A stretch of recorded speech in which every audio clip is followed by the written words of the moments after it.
Well, a good afternoon. It's 4:35. I was on a prayer call, and they were talking about um, a theology for young people. What the term is? Um,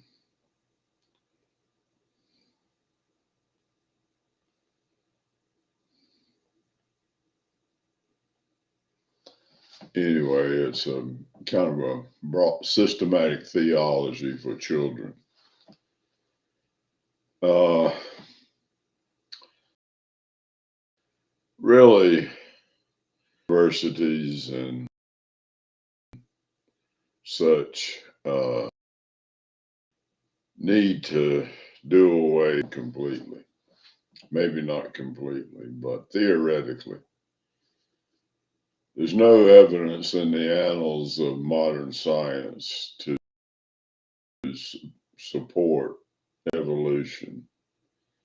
There's only support creation, a what they call um,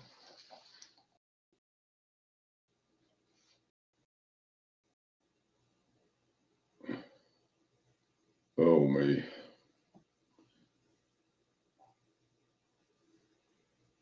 a designer, a creative design. That's not the word I'm looking for. But anyway, starting with Adam and Cain and Abel was a shepherd. Intelligent design. Thank you.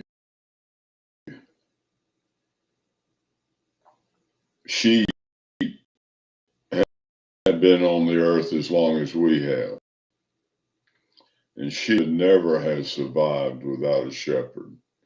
Sheep had to be sheared. They couldn't get around, become so matted and so heavy they couldn't function. They couldn't get around to eat. They need protection. And of course, they have Jehovah Rohi, the great shepherd. All know if you don't take care of something on this earth, in present day earth, if you didn't mow your grass and clean up around your house,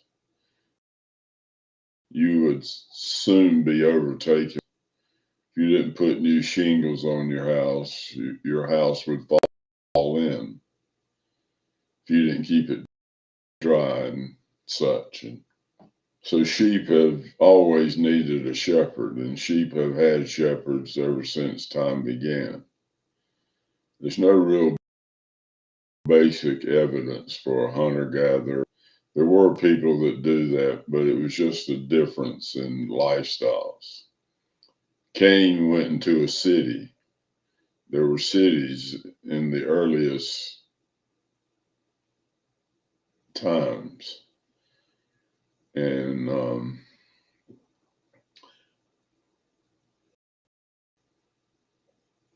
in design,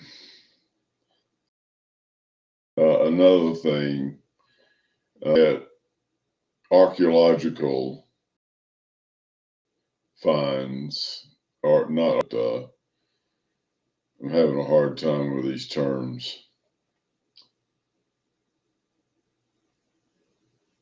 Anyway, it's always been species finding the remains of animals and such. It's always been a species. There are no in-betweens. And from one species to another. And I was watching Ray Comfort, and Ray was witnessing to an atheist, and he said if you didn't have an epiglottis, you'd die.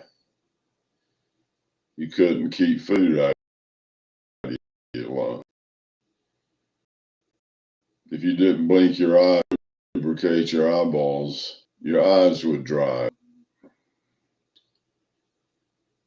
You know, the tear ducts in your eyes lubricate your eyes. Otherwise, you would go blind. When people lose their tear ducts, they have to use liquid tears.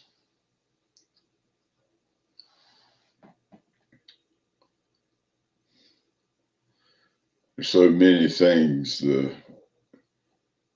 complexity of the human being, the eye, for the optical nerve, and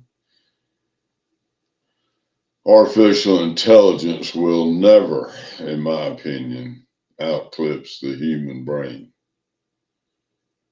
It just processes too many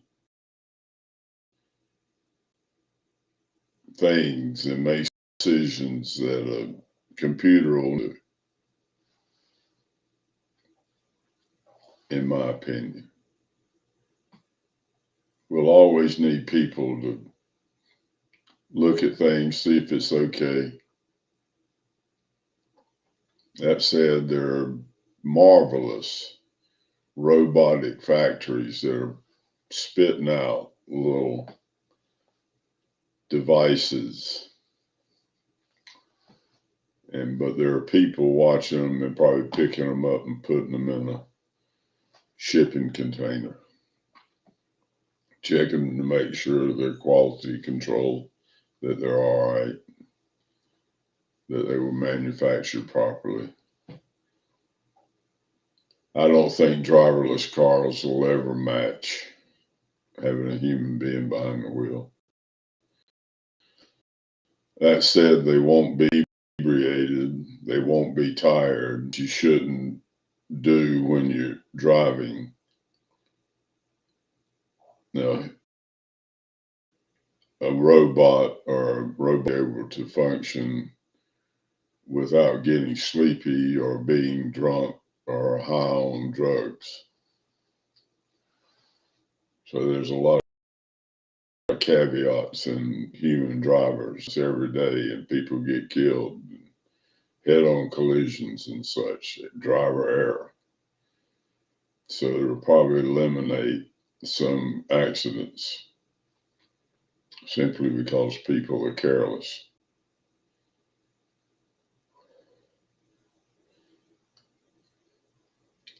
But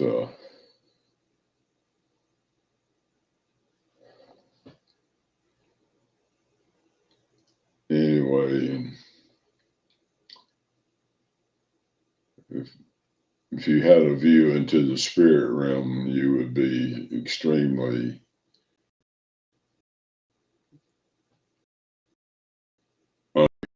complexity of human beings on the earth and why people. I need to get some books written and get them out to.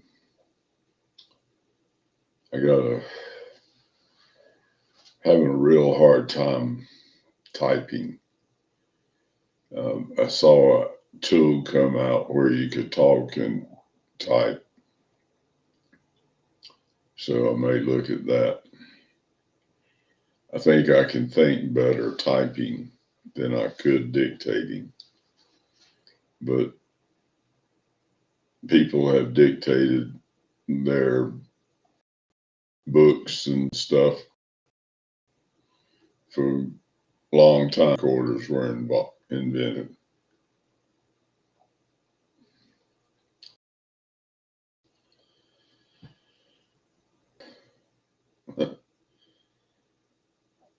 I do pray some of these people that are missing are found.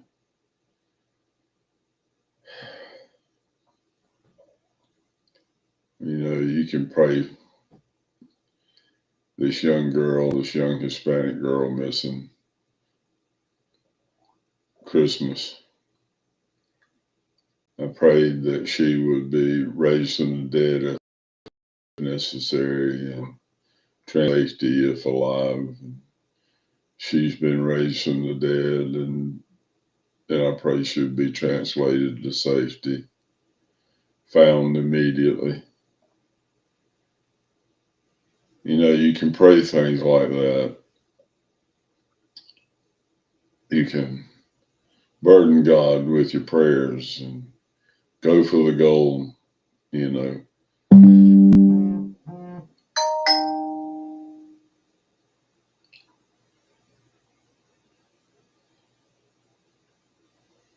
And, well, they're here.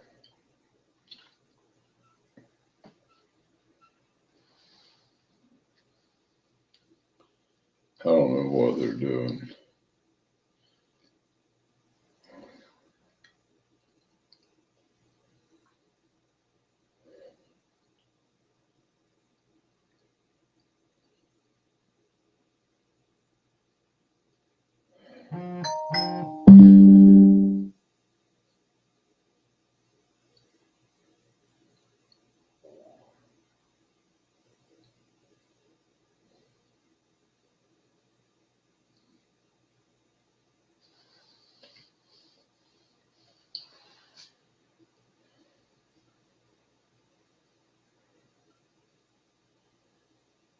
Just getting some text messages. But it's not hard to convince somebody that it's terrible what we're teaching our children. Now, that said, there's a lot of theologians talk about the beginning of the Bible and the Hebrew words used therein. I myself have seen in the spirit things that gave me pause about evolution. I don't believe that from the time of Adam, at the beginning of the current creation, there has been any evolution. Some say that between Genesis 1 and Genesis 2, or Genesis 1:1 and Genesis 1:2, that there was a period of time there are two accounts of creation in Genesis. And some people say, based on other biblical texts, that there was a pre-Adamic civilization. And we don't know how long that was. I've seen a person, an 8 person, I'm not trying to be derogatory or anything, but this was an 8 with a leather vest on that was upright and looking at, he and his wife were looking at me very intelligently, like they were trying to look at what was going on with me. I think I've seen them on 2 occasions. Were they part of a prior civilization?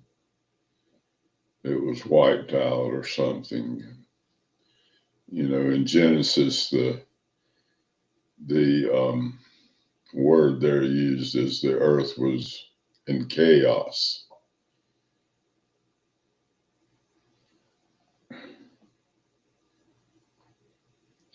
And the thing is, what they say is that God brought order out of the chaos. If you look at, in my humble opinion, from what I've heard and read, listened to,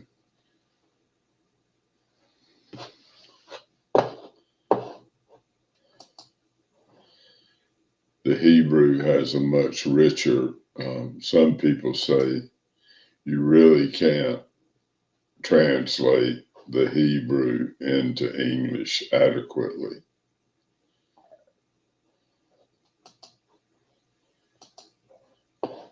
That if you really want to understand the Bible, you need to learn the Hebrew language. And Greek. and Aramaic.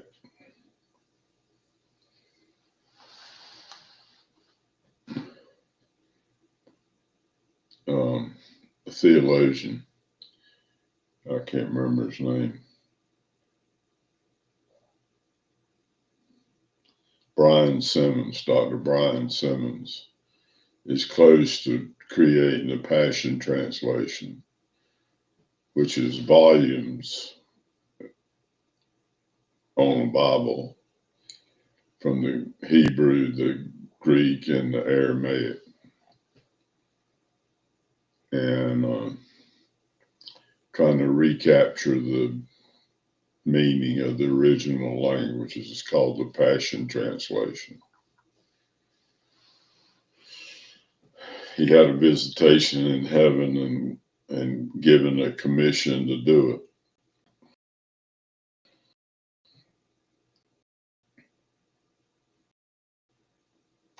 And he and his wife Candace had been working decades.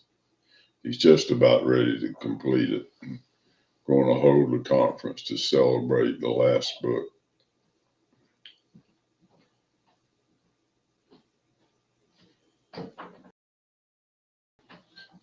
Okay, so we just been up there to stay out of this weather. That's what we've been doing. We know Gracie, we got her a bag of food day before yesterday, sitting on that brown thing right there by the. I didn't see it. Yeah, I forgot. I thought I told you. I might have not have told you. I've been looking for her. I hadn't seen her, and I didn't know because the thing that the food. It's gone. I know. It's on the ground out there. It must have blown off, but yeah, I fed her yesterday, so. Okay. Checking on Gracie the cat. Yeah. She's a special cat.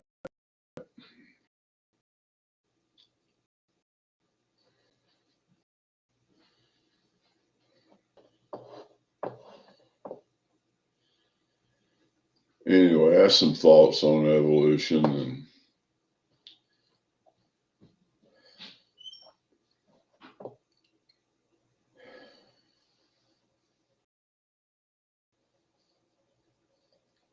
I believe the Bible that God created Adam and Eve, and he created Eve from Adam.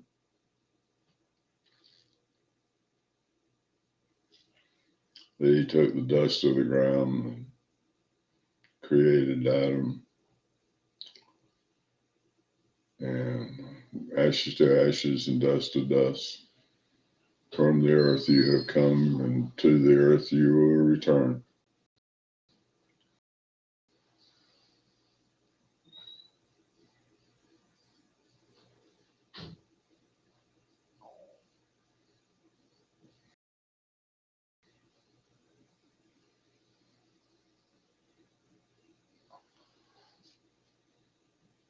So just some thoughts. I hope this will bless you. Looking for a better year in 2026. God bless. Some things to think about.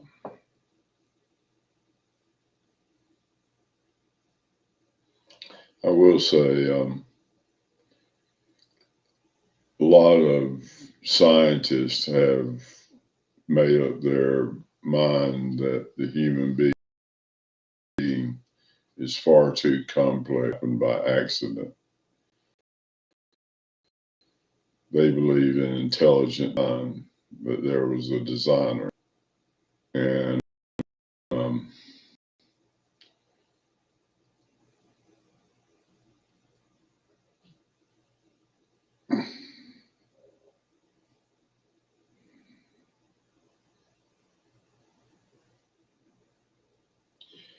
you know, here in the subatomic cellular structure, the little machines down there that are making cells work.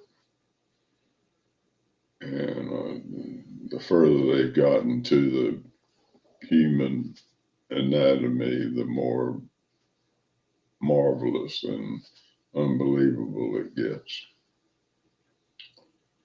There's something else I was going to say, but I lost the thought. God bless.